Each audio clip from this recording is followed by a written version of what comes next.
Hi, I'm Sarah. And I'm Helen. And this is day 3 of the Squiggly Career Skills Sprint. And today we're talking about confidence.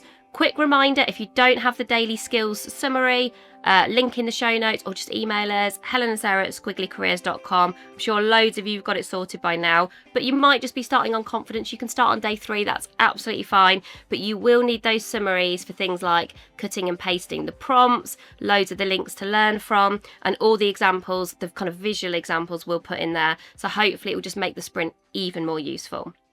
So confidence. If you are a regular Squiggly Careers listener, you'll know we've talked about confidence before because we did write a book called Gremlins. So the way that we think about confidence is belief in yourself and other people believing in you too. And gremlins are those beliefs, doubts and fears that hold you back, the things that get in your way. And I think the problem with these gremlins is that they're often hidden. We don't want to talk about them, and they can kind of grow. They kind of grow because they sort of hide in our brains and like to take over. And at their worst, I think gremlins start to influence our actions, our behaviours, and can even go as far as like becoming our identity. And so if that happens, it sort of stops you in your squiggly career. I think it limits your learning, limits your potential. It's sort of how we all get in our own way some of the time. But when you learn to cage these gremlins, I don't think they ever necessarily go away. I do think they are just a feature of being human, and like that's okay. But if you cage them, you get better at finding your way through the inevitable knotty moments that we all have in our squiggly careers, things that are outside of our control, that go wrong, restructures, a tricky boss, your job changes, you get ridiculously busy, those kind of tough times. I think our gremlins relish. They're like, this is my moment, and we're like, no, you've got to stay caged. But also I think if you can cage those gremlins, you can say yes to those things that will feel scary, but they'll stretch you, and they're how we explore and discover potential that perhaps we didn't know we had. Like, I really remember a time in my career where, because I've got a gremlin around numbers, I looked at any job spec that had the words commercial acumen in, and straight away I was like, no, I'm out. I can't. Right. Even though I wanted to do that job, even though maybe I could have done the rest of that job, I just ruled myself out before I'd even interviewed or had a conversation, because I was like, back to the identity point, I'm just not good at numbers. And so I feel like this is one where, if you can get those gremlins caged, it's not an easy thing to do, but once you start practicing it, and I think it is a bit more of a practice, you just start to sort of, I don't know, I suppose you feel a bit freer, I think, to do the things that you want to do. And we've always tried to make this an easier conversation for people to have together. So we've written quite a lot about it. We wrote about it in both of our books. I've got a chapter on confidence. We wrote about it in Gremlins. We've always tried to create tools to make it easier. But today we've created a new tool, which we think makes it even easier. And we are really excited for you to play with it and experiment with it. So we have used the ChatGPT platform, but we've created a custom Gremlins GPT, as in it is something that we have trained with everything that we have written on Confidence Gremlins. So when you go in and talk to this ChatGPT about you and your gremlins, it's going to coach you. It's going to coach you to help you see what gremlins are getting in your way. What could I do differently? What actions could I take? And it takes a conversation that might feel uncomfortable to have with a colleague into one that you can have with the AI in private. You can kind of talk to it about it, and I think it can then sort of be the thing that then builds your belief a little bit, so you can go and talk to somebody else. I do not think it replaces talking to somebody about your gremlins. I think that is an important part of the process, but if at the moment that feels too scary to do, this is a really brilliant place to start. So maybe I'll just talk a little bit about how it works, and then Sarah can talk about what, when she used it, how it worked for her. So we've set it up, and it's got a few sort of ready to go prompts. If you're thinking, I don't even know how I'd start, it will say, ask you a few questions about what gremlins might be getting in your way or what worries are holding you back. So you can just open it up and click on any of the prompts to help the conversation get started. Or you could say, a worry I have at work is that I don't feel like I know enough, or a worry I have at work is that I feel like I might get found out. So it depends where you're starting from. Click one of our prompts and it will go for you, or start with a worry that you've got at work, and then it will ask you questions and you just follow it through. So how did it work for you?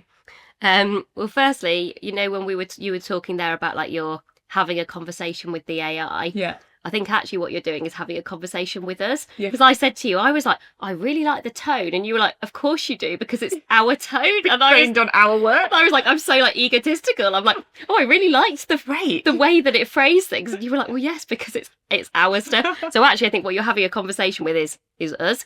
And actually, we'd love your feedback. So when you have a play with it, by you all trying it out, you will make it smarter for us so we can be more useful. The thing that stood out for me was I loved the idea that as you go through, you can create your own visual of the gremlins. And we often say by bringing them to life, it just makes them loads less scary. Actually, I did it twice. And the first time it said, would you like me to create a visual of your gremlin? And then it asked me some really good questions like, so what colour do you see your gremlin as? Almost like what shape? And it just gave me some because I think maybe if it just said, oh, do you want a visual? What do you want it to look like? I'd be like, well, I'm not really sure. But it gave me these quite specific prompts. And then the second time I did it, it didn't ask me for that. And I don't know what the difference was. So I just asked it to create a visual. And it's quite fun just seeing the things that actually are quite big, often self-doubts you have about yourself, suddenly turned into something visual. Yeah, well, it's kind of playful, this thing that's can feel like a lot of pressure. We will because both of us got visuals, we'll put them in the summaries so that you can see what they look like. And then we were talking about what else might we do with it, and prompts that you could then come up with for yourself. So sort of once you've done the initial playing around, so then I was like, what happens if you asked the AI to act as your gremlin? So it works well as a prompt to ask an AI to act or take on a role. So I was like, well, it can just be your gremlin. And that works really well. I love this is fun. And I think particularly here, you can ask your gremlin to respond in maybe a situation that you find hard, where your gremlin often grows. So sometimes I think our gremlin grows because of certain people or in certain places, or just based on our kind of past experiences. So for me, I've got a gremlin of conflict. And actually, some of the time, that gremlin doesn't show up. So when you and I disagree, it's fine. I'm very used to that, and it's not like a universal gremlin. For most of us, I think there are specific situations. So I find it hard if I'm not expecting the disagreement. And actually, even if that was with you, so even if it's with someone I know really well, say I thought we were both going to agree about something, and then actually you surprise me. I'm like, that always takes me a moment. Or if someone is very direct, so just has maybe a very different style to me. So I just said, act as my conflict gremlin. What do I do when I'm surprised by someone disagreeing with the idea of Squiggly Careers in a meeting? Nice. Because I'm like, well, that can happen. A real thing. And that's valid, right? Yeah. But I think my instinct there would be to be like, oh, I become more introverted and I stop talking, or maybe I panic, but also something I really care about. And that works really well because, the gremlin gets quite aggressive at you, but essentially it sounds like the inner monologue that's in your mind. That's the chatter, right? But then you start to fight back. I think maybe not everyone uses the word fight, but I did. I was like, and you've sort of found the same. You sort of go, well, no, gremlin, no, I don't want that chatter. I don't want the unhelpful chatter.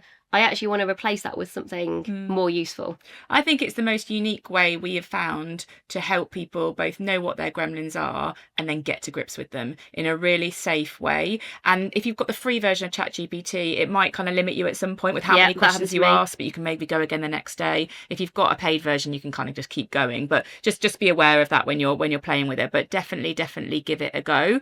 And then after you've done that on your own, because I think this is a really useful thing to do on your own, we would like you, as we said, to talk about this with other people. So we've got a good idea for how you could do this together as a team. And this is something that we've done all over the world. We have done this exercise, which is to create a Confidence Gremlin gallery. You can do this if you've got a virtual team. You can do it if your team's together in person. But you just grab a bit of paper, or a post-it note is often what we use. We're probably known for these giant post-it notes that we use. And you just draw your gremlin out. So what does it look like to you? You put it on a wall, or if you are virtual, you just hold it up to the camera, and then you just talk about it. And because it's a little bit playful, most of the drawings are a bit crazy. You're like, what does that mean? And you start to create connection and understanding and a bit of empathy. And they are connection, understanding and empathy. Oh my gosh, they are the ingredients we need so that we can all tackle our gremlins together. If any of you do that, please send us pictures of your gremlin. Helen and Sarah at squigglycareers.com. We would love to see your drawings. If you do it together as a team, send us your gallery. It makes us really happy to see those confidence gremlins getting a bit exposed.